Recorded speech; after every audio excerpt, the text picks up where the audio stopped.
What I care about is living in a country where, decent people can live happy lives, actually. I don't want to put 10 million men out of work, and the cascading effect from that will wreck your country.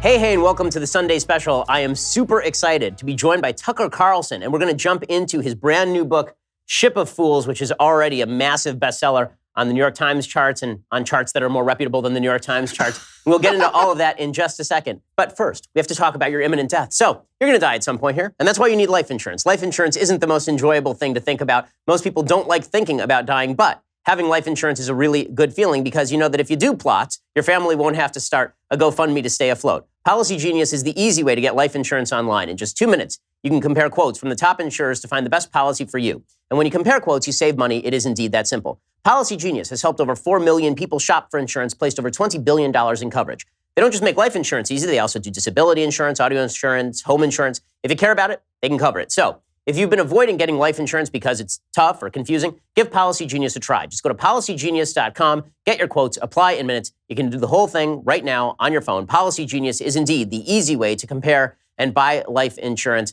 Again, you need life insurance, okay? I know you don't think you do. I know you think you're never going to die, especially if you're a young listener to this show. I promise you, one day you'll be on your deathbed. You'll be like, God, it's too late to have gone to Policy Genius. That's why you should have done it before, you idiot. Go to Policy Genius right now and take care of it. It is the easy way to compare and buy life insurance. Okay, so let's start off with this.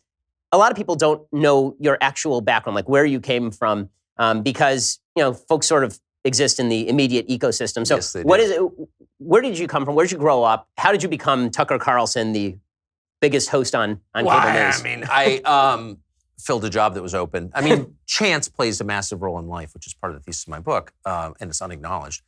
But I grew up here, actually, and I'm from Southern California originally. I lived right here in Los Angeles, very close to where we are right now. I actually went to first grade in this town. And then I moved to La Jolla, and then I went to high school and college on the East Coast and kind of stayed in Washington, where my family had moved to work for the Reagan administration. And I've been there ever since, and I've had a series of jobs, mostly in print, magazines, newspaper, and then website, and then worked at CNN, MSNBC, PBS, and ABC, and Fox. So I've just kind of been always in the world that I occupy now with varying degrees of success based partly on the amount of effort I was exerting in the job I was in and also based on luck and things you can't control. So what sort of shaped where you are politically right now? Because if I look at your political career, you were much more aggressive on foreign policy. Yes. In the early 2000s, for example. Now you're much more isolationist on foreign policy. Well, how did you move? Can you kind of chart your political movement over time? I have always tried to be much more than right. I've tried to be evidence-based. I don't, especially as I age, I believe less in theories or constructs, and I believe more in results.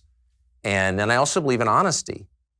And so if you think that the policy that you're proposing will, reach a certain conclusion, produce a certain result, and it doesn't, I think you should acknowledge that. And I think you ought to change your views based on the evidence.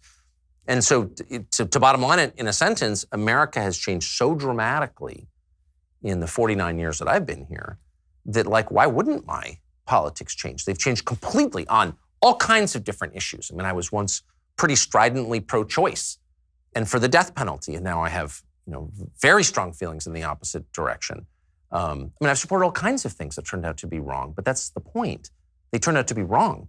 So you should reassess. And what drives me insane in living in Washington for 35 years is watching people make these grand decisions with the best intentions, by the way. I think most of our policymakers have good motives. I do think that. I know them.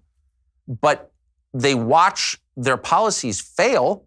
They don't acknowledge that they have failed. To the extent they do, they blame the population for their failure, and then they repeat the mistake.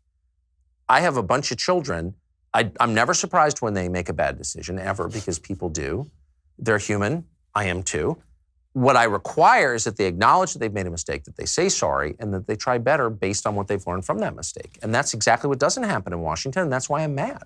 So when it comes to ideology, so I actually am a stronger believer in ideology than you are.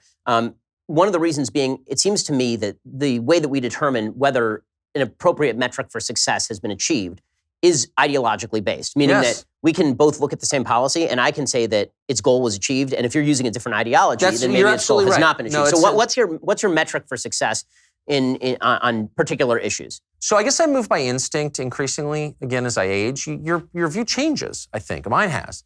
The way you measure things changes.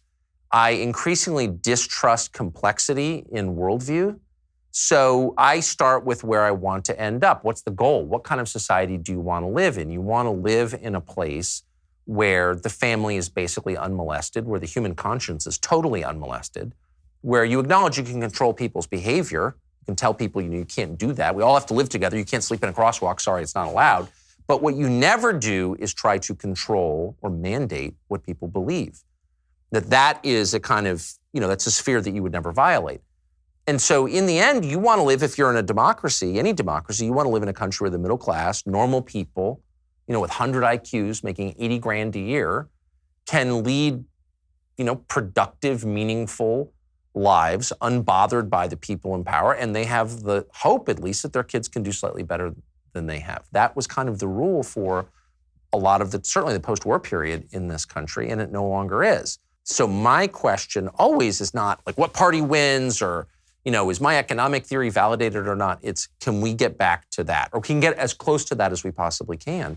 And we're moving farther away from it. That's my frustration. So I think that there are a couple issues that you mentioned there, and I might want to bifurcate them for purposes of the discussion. So issue number one is sort of the free speech issue. People should be able to say what they want. People should be able to lead their families how they want to lead them. There we're in complete agreement. Right. And I think that the unity of the right is largely based on agreement on this particular point. That's idea right. The foundational questions, without which none of the rest is possible. And then free expression would be one, of course, and freedom of conscience. Right, and you talk a lot in Ship of Fools, particularly, about the threat to these sorts of ideas from a left that is focused on a sort of forced diversity. And you've been labeled racist by folks at Media Matters for this, of course, because they label everyone a racist. I'm a Nazi, according to Media Matters, because of my yarmulke, apparently. But your viewpoint on diversity is basically, as I see it expressed in the book, that diversity is a neutral. It's not good or bad inherently. It's not a value. It's a description. Right, and so where do you see the conflict lying between right and left on that particular issue? So where I agree with you is that,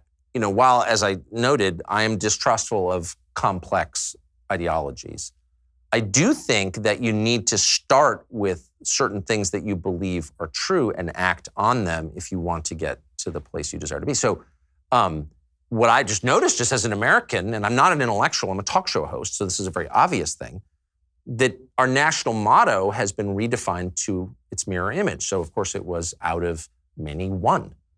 And now it is diversity is our strength. So I think it's fair if you, without asking my consent, replace the core principle of our country, it's fair for me to ask if that principle is worth organizing a country around. So I just asked the obvious question, is diversity our strength? And of course, like so much they say, it's not only untrue, it's the opposite of what is true.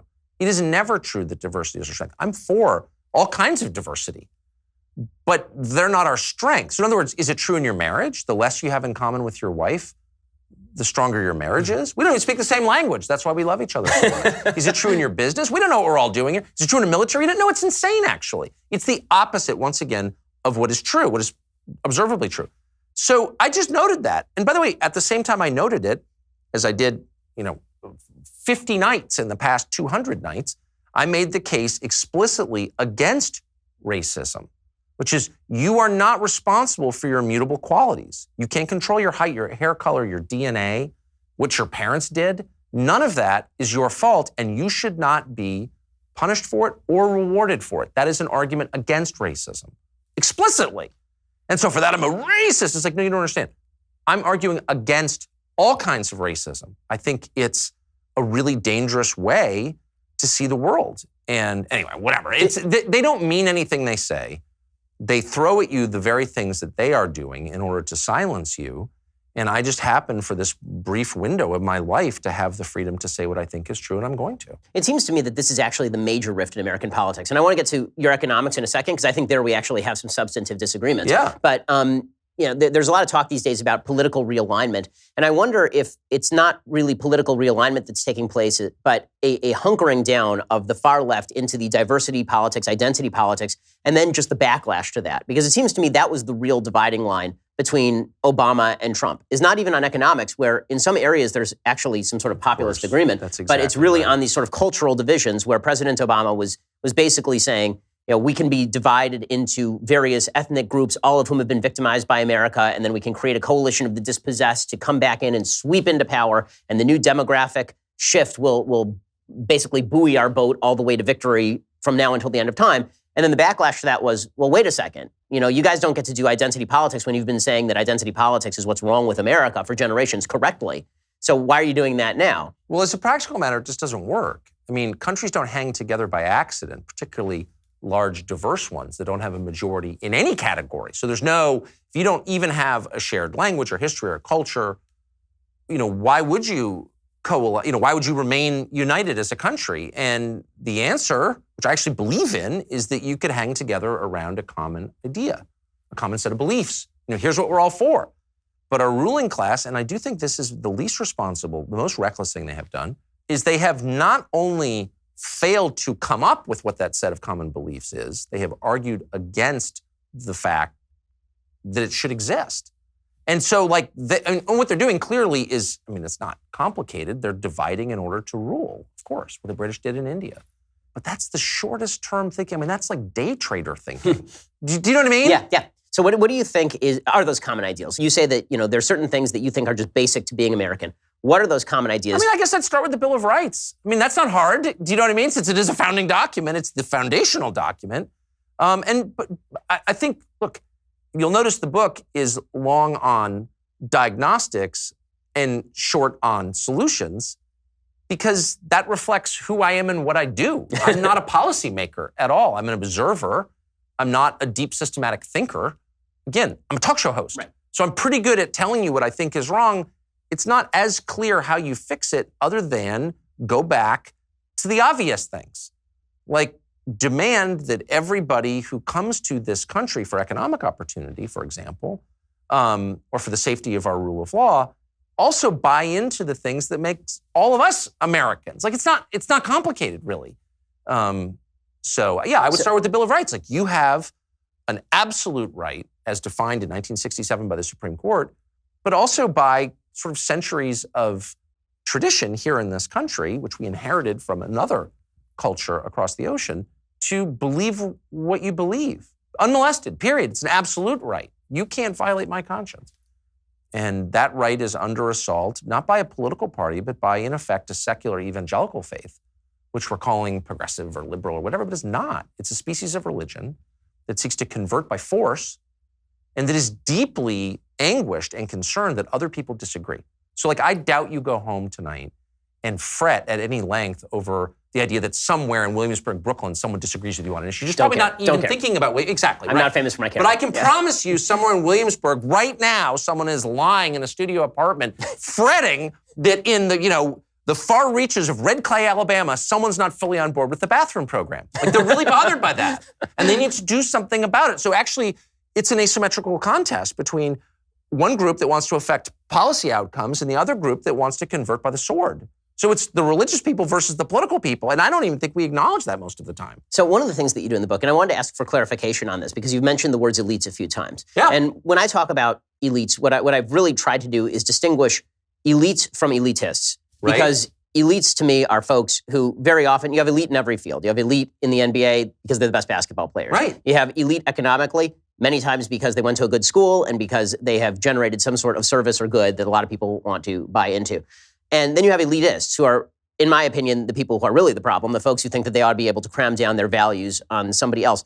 Are you conflating elite with elitist? Because obviously, look, you're an elite, right? You're a guy who's very wealthy. You've done very well for yourself. Well, that's the whole point of the book, is that one thing I try never to do is pose as something I'm not. Right, no, I'm not, and that's not an accusation, right? No, of course not. No, but I just want to be extra clear. I'm an elite too, right? I went to Harvard Law School and we do well. So I grew up in La Jolla and Georgetown. I'm not here to give you the view from coal country. Right. I'm here to give you the view from the world I grew up in and have lived in always, which is the world of the people making a disproportionate number of the key decisions in our country, economic, political, cultural, who determine, like who makes the most money. So I guess the question was, is that an economic status or is that a mindset? Because No, it's a practical reality. Every society is hierarchical. I'm not arguing against that. People are innately hierarchical. So are dogs. It's a mammal thing, okay? So you're not going to change that. There will always be people who are making more decisions than other people, who are making more money than other people. They are the people at the top of your society. What has changed from previous generations is not simply the magnitude of the concentration of wealth and power, though I do think as measurably that it is more disproportionate than ever. But that's not really what's changed. What's actually changed is the mindset of the people in charge. They no longer acknowledge they're in charge, and they no longer acknowledge that they have a responsibility to the people whose lives they influence. So the robber barons who we learn, Carnegie and Rockefeller and Phipps and all the people that we learned to hate in ninth grade, those people, had a lot of flaws.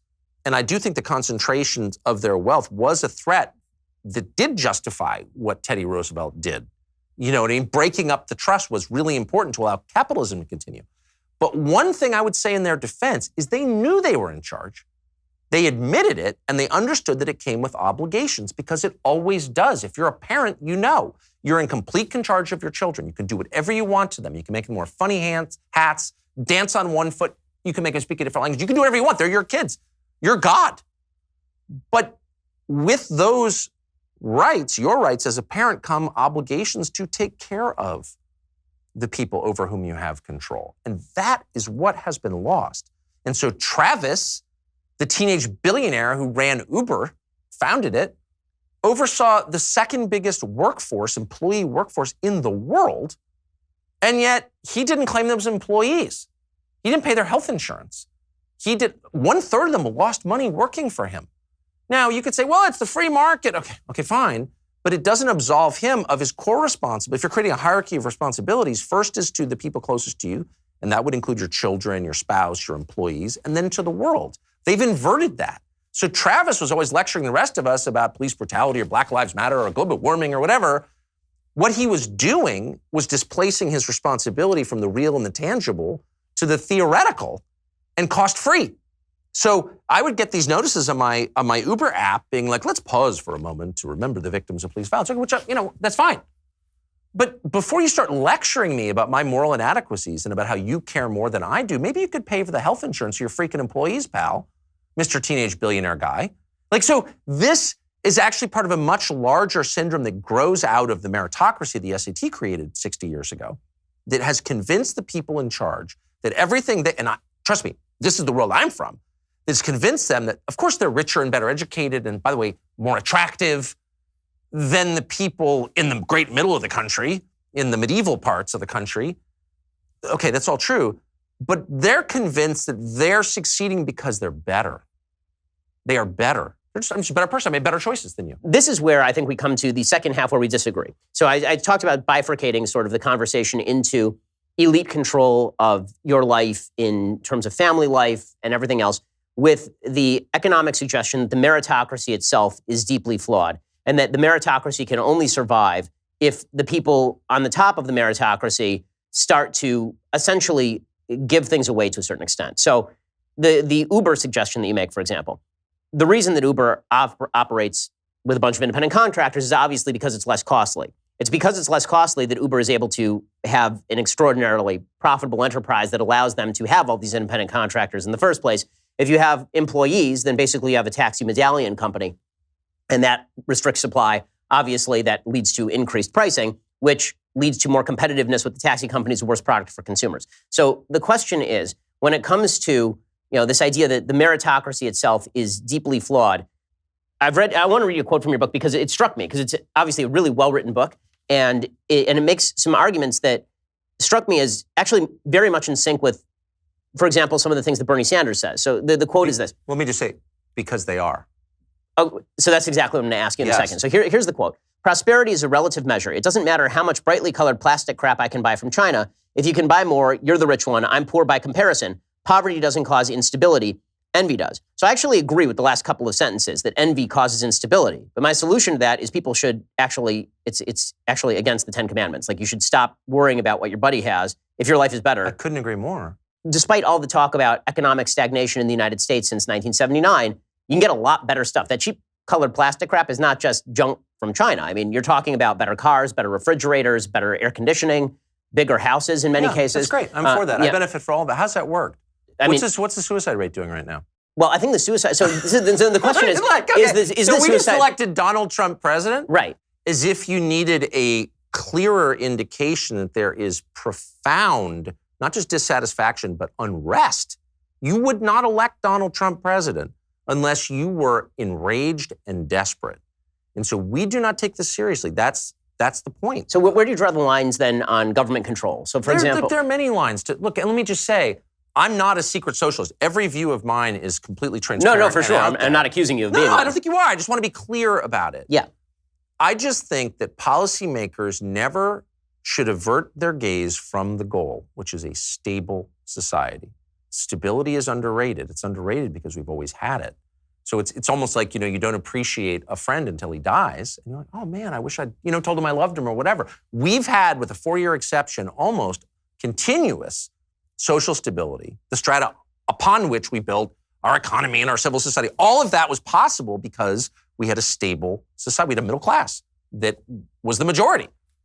And now we don't. And so we're not thinking clearly about what's going to happen unless and until we regain that stability. And the core factor driving it is expanding inequality, not just the fact that our ruling class is richer than it's ever been, including me, but that the rest of the country is going in the other direction. Life expectancy for huge parts of the country is in decline. Like that's the most, so I guess I would just say the problem with the meritocracy is not that the idea of a meritocracy is bad. I'm completely for it. I'm from Southern California. I mean, talk about a region predicated on meritocracy. Nobody cares where you're from.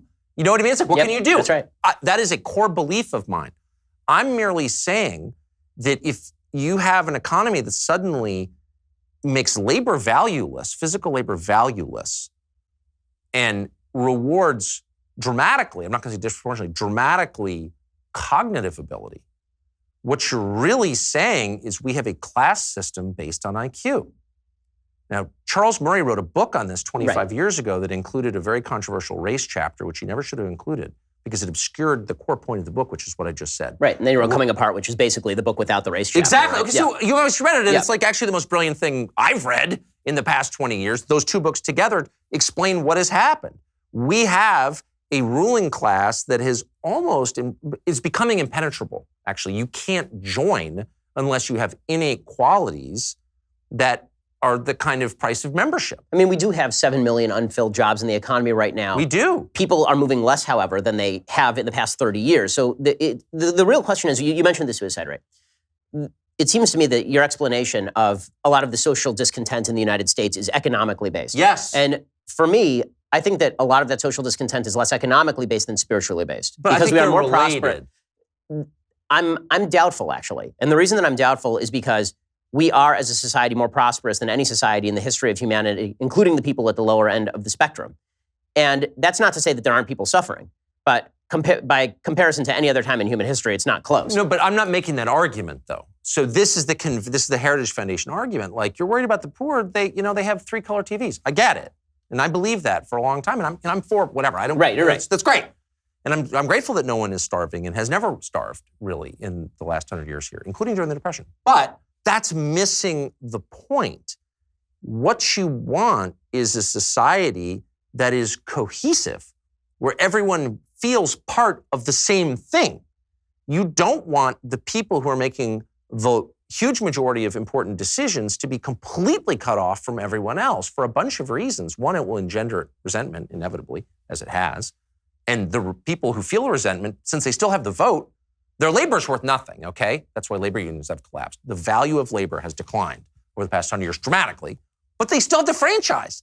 They still have political power. And what are they going to do with that power? They're going to punish you. But isn't the with way populism, and that Trump is the beginning of that. But isn't the way that at least the founders thought of this, that the way to prevent the elites, an elite class from controlling other people's lives is to restrict the inherent power of government to control everybody's life. When you suggested before that the goal of the society should be stability, everyone wants a stable society, but there are lots of different, I mean, you say this in the book, there are lots of different types of stable societies. Right? I mean, there are monarchies that are stable societies. There are communist Monarchies regimes are the that are most stable right, societies. exactly. They're dictatorships that are incredibly, North Korea is a very stable society. That's right. So is the goal of our society stability primarily or freedom? And when do the two come in conflict? Because they often do, and that's an incisive question, and you're exactly right. And I would say to narrow the goal down to a single thing, as I did, is probably stupid. Stability makes a lot of other things that you want possible. But I would say within the American context, what you want is a country where the average person, again, with an IQ of 100 and, an income of 90 grand a year and 3 kids can sort of live the life that people lived under those circumstances in 1950. Like you want the average person to feel like he's vested in the society, that he can have a stable family without, by the way, let me just say, the economic impetus behind family destruction is totally underappreciated by conservatives. So they looked at the landscape of inner city America for 50 years and they're like, nope, family formation's gone. Like the overwhelming majority of kids grow up without a father. That's a cultural problem. Yeah, well, okay, yeah, it is a cultural problem. That's one way to describe it. But what's its root? Why did it happen? Well, look at rural America now, where you're seeing the incidence of fatherlessness like spike. Yep. It's unknown in my neighborhood. I live in a rich neighborhood. I'm sure you do too. Right. Like everyone's married, okay? There's no divorce where I live. In rural America, divorce among white people is now the rule. Out of wedlock births in a lot of zip codes are the majority. It's not. Why did that happen? Because the men make less than the women. Nobody wants, then there's so much social science on this. Nobody wants to say it out loud because you're violating some unspoken rule of like unhappy feminism or something. I don't care. It's true. Study after longitudinal study has shown that when men make less, women don't want to marry them. Now, maybe they should. Ask, I have 3 daughters. Ask them. And they're not ideological at all. And they're totally open-minded. They're young people. Would you want to marry a man who makes less than you? What? No. Do you think that's because of structural changes in the American economy, or the counter-argument, which would be the welfare state, which is when you start to see all of this begin to spike? It's definitely the welfare state, of course, plays a huge role in this, but I'm talking employed people. So when manufacturing dies, what's left? Well, in a lot of parts of the country, huge swaths of rural America, you have 2 main employers, the schools and the hospitals. Those are the full-time year-round employers. And those are traditionally female jobs, not exclusively. Right. There are many exceptions to all of this. And there are plenty of women who are happy to marry a man who makes less than they do. But I'm saying across large populations, that is true, and it's been shown to be true. So when male wages decline below those of females, marriage formation declines along with it. But childbirth does not. Right. In other words, we're sort of Right. hardwired to impregnate, okay? That continues. So what the net effect is, you have no families and more kids, especially boys, growing up in fatherless homes, which all but guarantees that you repeat the process. So you have the disintegration of the family because of an economic factor. There are other factors, and of course. So are you calling for redistribution into these areas? I mean, because I'm calling for whatever it takes to stop this. Right. So this is where I was asking about the Bernie Sanders crossover. Where do you see the Bernie Sanders I program think going Bernie too far? Sanders is a buffoon, okay? I know you and do. Actually totally insincere. But I'm saying conservatives go on and have for generations about how important the family. They don't mean it at all. I live in D.C., where the entire conservative nonprofit infrastructure lives, okay? And I know what their priorities are, and they're lowering marginal tax rates, which I'm for, by the way, as someone who pays the majority of his income in taxes. Of course I'm for that. But the goal, if the goal is preserving the family as the core building block of any successful society, and it's got to be that goal, because it has all kinds of effects that we want, and it's just inherently good. I don't need to explain it, but I could. But the point is, if that's the goal, what are you doing about it? If you wake up one morning and you find yourself in a society where 23-year-olds with 4-year college degrees and initiative who aren't smoking weed every day, if they can't make enough to buy a car, much less a home, much less get married, much less have children, then why should you be surprised when half of them say they prefer socialism? Well, you should not be surprised. I agree to a certain extent. I think that the question is when the pedal hits the metal. Like you talk in the book about technology and how it's shifting and taking away jobs from folks. Yes. And you make specific reference to truck driving and the fact that there are going to be these automated cars on the roads. So would you, Tucker be in favor of restrictions on the ability of trucking companies to use this sort of technology specifically to, sort of artificially maintain the number of jobs that are available in the trucking industry? Are you joking? In a second. In a second. In other words, if I were president, when I say to DOT, to Department of Transportation, we're not letting driverless trucks on the road, period. Why? Really simple.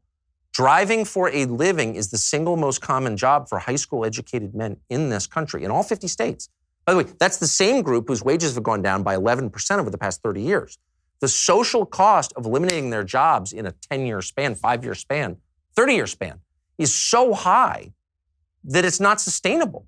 So the greater good is protecting your citizens from, look, capitalism is the best economic system I can think of, I think that anyone's ever thought of. But that doesn't mean that it's a religion and everything about it is good. No, but there's no Nicene Creed of capitalism that I have to buy into. What I care about is living in a country where, decent people can live happy lives, actually. And so, no, I would say immediately, no, are you joking? And I maybe would make up some pretext for public consumption, like, oh, they're dangerous. The technology is not quite finessed. No.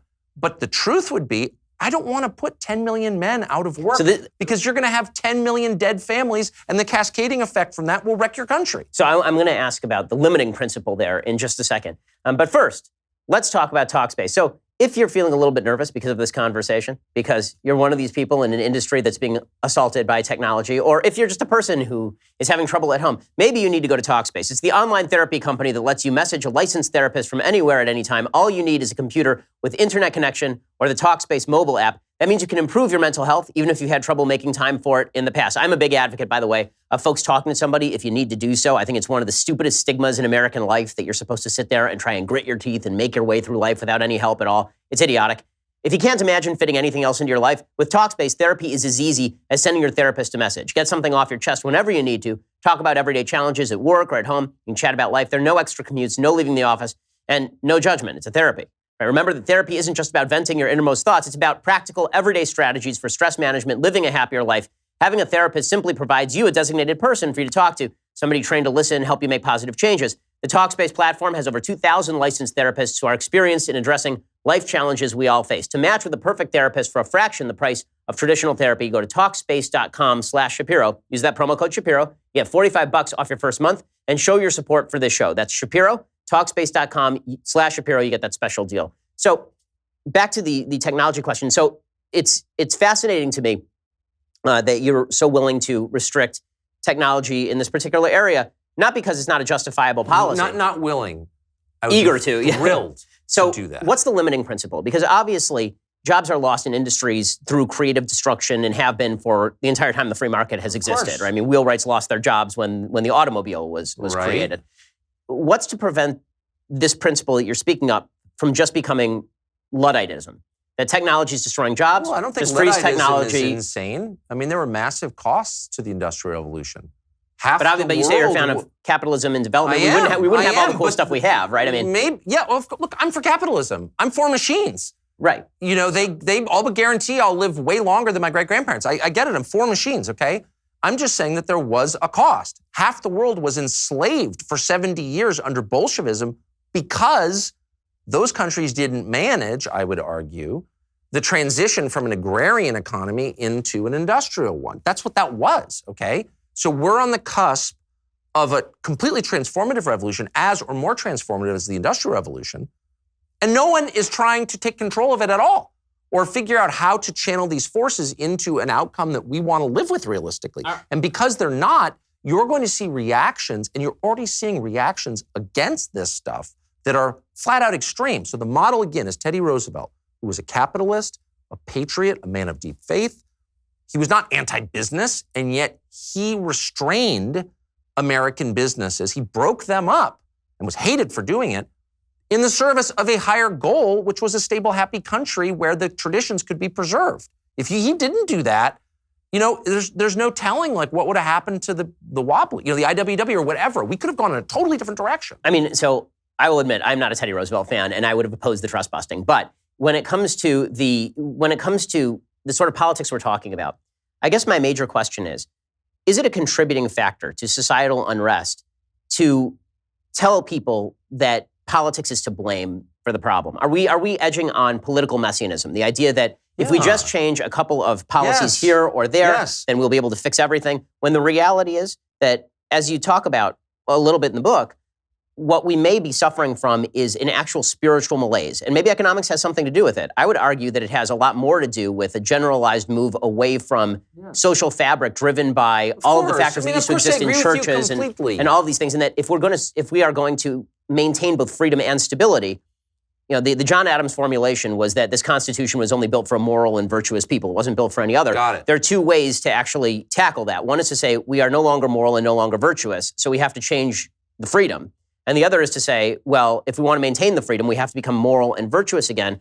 And I wonder if we as public figures, because we're in the same business more or less, where we ought to be putting our focus. Should we be putting our focus on justifying people's fears about the economy and suggesting that a political messiah is around the corner? Or should we be saying to people, listen, the industry in your town may be dying.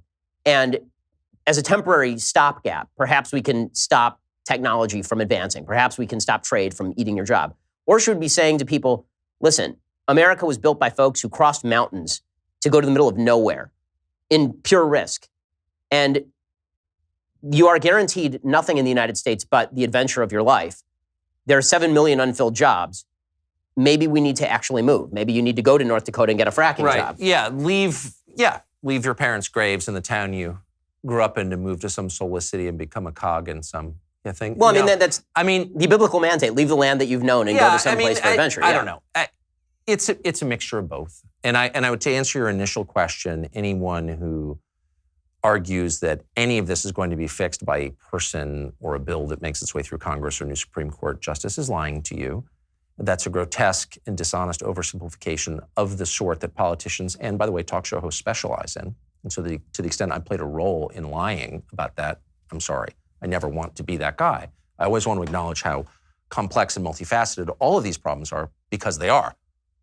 I'm merely making a couple of very obvious observations. That there are downsides to this stuff. We are not servants of our economic system.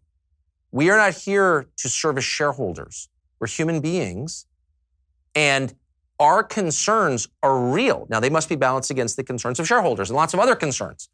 But to say that, if it's more efficient to have you move to some crappy suburb to serve some douchey company because that's what, is best to increase value, it's like, it's okay for me to stand up and say, there are other concerns here, actually. And there's a social cost to doing that. Anyway, this all used to be obvious. These things were actually debated during the Industrial Revolution. The Luddites are used for propaganda purposes to make the other side seem ludicrous. You're literally smashing machines. You're a dummy. You're an animal. You know what I mean? But actually, the concern is totally real. If you spend, just like roughly 5,000 years in one kind of economy that changes incrementally over time, but basically living from what you grow, living with your family and working 100 yards away for thousands of years, and then in the space of, 100 years after the steam engine is invented, everything is completely different. That's a lot. It doesn't mean that you should stop it or smash the machines with a hammer, but it means you should be thoughtful in the way you channel these awesome forces, these awesome economic forces. You are not a servant to them. They are tools that thoughtful people use to increase the goodness of their society. So I guess I'm just so struck by, whenever I talk to liberals or conservatives, market fundamentalists in Washington, they're like, well, we can't stop. This is technology. It's inexorable. We have really no role in it other than to try to benefit from it. It's like, really? You're talking about machines. Are they really in charge? No, we're in charge. We're human beings with free will. God created us to make these decisions. No, but there is a balance, obviously, between increasing prosperity across all of humankind, which has really been the result of free market capitalism over the past 40 years, and redistribution of the benefits, because the benefits obviously fall upon people deeply unequally. I'm not for taking stuff from people. I don't want my stuff to be taken from me. But regulations do that effectively. President Trump has been very anti-regulatory because of this. In a broad sense, maybe, I guess. I know that that's a talking point. I'm not a lot of regulations are unbelievably stupid, and they benefit, certain categories of rent seeker at the expense of everyone else. I'm very aware. I live among it. I know. And a lot of this is totally corrupt and counterproductive, okay? For sure. On the other hand, we have an obligation to think deeply about what's best for normal people. That's all I'm saying. That's it. That's all I'm saying. And we are not powerless in the face of these forces. And if we decide that we are powerless in the face of them, we're all just along for the ride, we're not the authors of history, we're merely just flotsam floating atop it. It's like, whoa, that's a totally different way of thinking about it that's really bad. And as we go through these changes, the people benefiting most, to whom much is given, much is expected. And they should feel an obligation to those beneath them in the way you feel to your children. That's and your certainly, employees. I feel, I mean, they should feel guilty. That's why charity exists. But exactly. They should, we underestimate, to your point, and I think we're basically in agreement on almost everything, especially on this, that your moral code determines how you behave and how you live. And so the robber barons were deeply fraught and guilty in some ways about their success because they were like guilty wasps. They were Protestant. Like, I get it. Do you know what I mean? Like, they're my people, so I know exactly what they used to think, which was, not everything I've achieved is the result of choices that I made. They were Calvinist on some level. Like, they understood that there are other things, providence, grace, luck, whatever you want to call it, that determined the outcome. So like the people now in charge, your average private equity guy, and I know a million of them and like them, okay, but they believe that they're rich because they're better, because they made good choices, and you're not because you didn't. Okay, that's true in some sense. Like, choices do matter, for sure. I quit drinking so I could be more successful, and it worked. Okay. But how does that explain the girl in your 5th grade class who died of leukemia? Did she make bad choices? Was it her fault? Really? If she just what? No. A lot of this is random. I have the job I have because of chance. And when I start telling myself I have the job I have because I'm a genius, that's when my soul corrodes, actually, and I become a bad person. So we shouldn't allow people to lie about the way life really is. That's all I'm saying. So let's talk a little bit about another area where you've shifted, and I think most of America has shifted. I think that your shift has reflected a huge majority of Americans, and that is in a more realist, isolationist direction on foreign policy. So in the 90s, you worked with Bill Kristol, obviously, who's very interventionist, very hawkish. And you have an entire chapter in Ship of Fools devoted basically to Max Boot and Bill Kristol.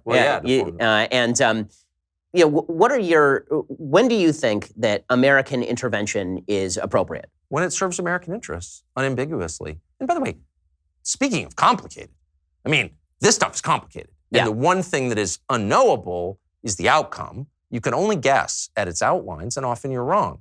But you need to approach all of these questions with deep humility, understanding that, you think that X will produce Y, but it could produce K. You don't really know.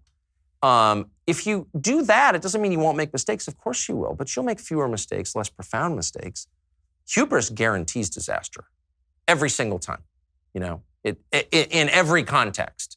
I mean, it shafted David, it will shaft you and me and the whole country. No, I'm serious. Yeah. When you start thinking that you're God, you are going to fall from great heights. And so the problem is not, these are very human problems, and they're longstanding problems, they're eternal problems. But when you have an entire city full of policymakers who don't acknowledge these problems, that's when you look, I supported the war in Iraq. It made sense to me, sort of.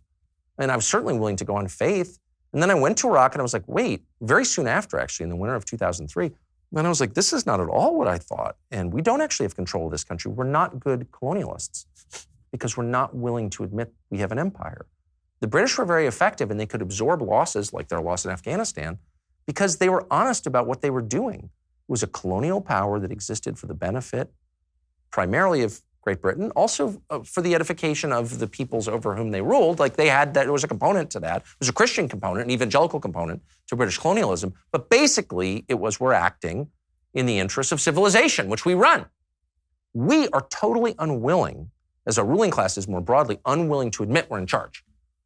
So we're not going to ever be good at it. So your choices are, do you continue being bad at it, or do you stop doing it?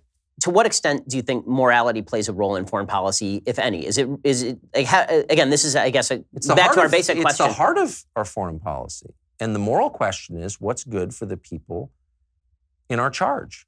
Right. So again, that goes back to the metrics of success. So is the metric of success, let's take an obvious example where opinion is pretty fraught. So take the intervention in Syria. Right. So I am not pro-intervention in Syria. I know you're not pro-intervention in Syria. By the same token, you look at the human carnage that has taken place in Syria.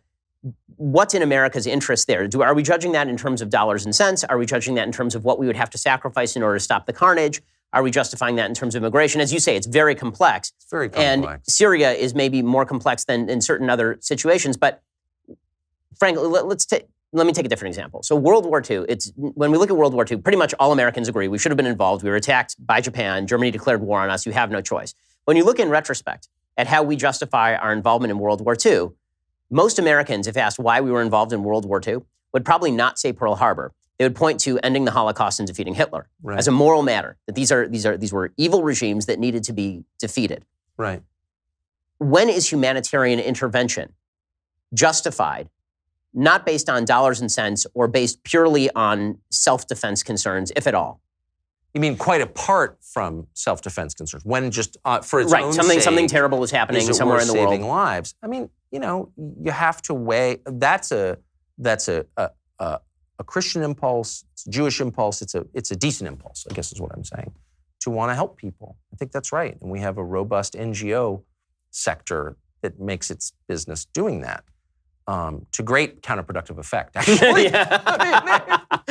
But anyway, that's a whole dictator sees all money. That's yeah, exactly right. But yeah, life expectancy in post-colonial Africa has gone down. So how's that working for you? But anyway, so I understand that impulse and I admire it. And I think this is not only the most prosperous, but the best country in human history. So I get it. But you balance those impulses against what's actually achievable and always and everywhere the threat that you will unintentionally make things worse, which is a very real present threat, always. Americans have no appreciation of that at all. One thing that does bug me about my own people is they don't have much imagination for how things could be worse. So you're always hearing Americans say, hey, how could it be worse? Okay, travel a little bit, okay? And you will see that almost always it can be worse. So will you make it worse by trying to make it better? That's a real question, never concern. But more broadly, I mean, look, a lot of this is situational. A lot of life is situational. But the main theme is that your foreign policy exists for the behalf of your own country, to make your country stronger, better, safer, more insulated, happier, right? Richer. That's the point of it. And if there's an ancillary benefit of helping other people, of course, I'm totally for that. Okay, so let's talk a little bit about the kind of distinctions when it comes to the philosophy of intervention, because we've talked about morality has to be a component. I agree. We've talked about the need to back American interests, which is obviously first and foremost, with which I also agree. To take the max boot, for devil's advocate purposes, take the max boot Bill Kristol position for a moment. Their argument on the war on terror or interventionism is that, as you say, there are counterfactuals that we can't actually assume. So let's say that we don't intervene in Afghanistan after 9/11, or we go in with a pinprick strike or something. Or let's say that we don't go into Iraq. And let's say that 2 years later, there's another 9/11 style attack. We would never know that because it never happened. There's been a decrease in the number of at least mass attacks in the United States over time. So their argument would be, this is where I was getting at with the metrics question at the beginning. Mm-hmm. By your metrics, the war in Iraq is a disaster. The war in Afghanistan has turned out to be basically a disaster. By their metrics, these have both been successes to the extent that it has prevented casualties on American soil, assuming there would have been more casualties on American soil. And one of the problems with trying to assess these issues in a looking forward fashion. Right, exactly. Like you talk in the book about American intervention with regard to the Mujahideen in Afghanistan under Reagan. Right. And you point out that this was an instrumental factor in the fall of the Soviet Union. Yes. But should we have armed those people considering that they would go on? I get it. And these are judgment calls made under pressure at the time, under public scrutiny often. They're hard decisions to make. I, thank heaven, don't have to make them. So I have deep empathy for people who make the wrong decision. What I have contempt for is people who won't acknowledge having made the wrong decision. And so there are many things that we can't know. Hypotheticals, are by definition unknowable. But I think any fair person assessing the aftermath of the Iraq War would have to say deposing Saddam empowered Iran. This was his main regional rival, okay, obviously. And if you believe that Iran is the single greatest threat to the West, and I don't believe that, but many people do, everyone I know does, all people of good faith, then you can't say the Iraq War, by that one standard, that one measure, which seems to be at the center of people's foreign policy understanding right now, was a good idea. You just can't. So look, I get it. There are a lot of things we didn't expect, though. I think we should have anticipated that. You take out someone's chief rival, you empower him by definition, but whatever, we didn't. But what I can't stand, what actually grates on me, is the self-righteousness with which they proceed forward as if that never happened. So it's like, really, if you're not for this intervention or that intervention, you just don't have a heart. You just don't care. You're just not a good person. Whoa, whoa, whoa, whoa, whoa. These are these are big decisions that we can make without reference to my personal moral values or yours. Like, we can just try to do the best thing for the country. But you should at least acknowledge, you, the guy who's telling me that we need to go to war with Iran now, that the decision that you helped make created the problem that you now tell me we need to solve. You should at least admit that, or else you're a liar, which they are. Okay, so I do have one final question for you. I want to ask you about President Trump and how he's done so far. If you want to hear the answer to that final question, however, you do have to be a Daily Wire subscriber. To subscribe, go to dailywire.com, click subscribe, give us money, and you can hear the end of our conversation there. Well, Tucker, it's just great to have you here. I'm so glad you can make it out to the West Coast. You. And this book, Ship of Fools, you should definitely check it out. I'm sure you already have a copy. But if you do, read it. And if you don't, go buy it and then read it, because it'll give you a great window into the frisson of American politics right now. Tucker, thanks so much for stopping by. I really appreciate it. So fun.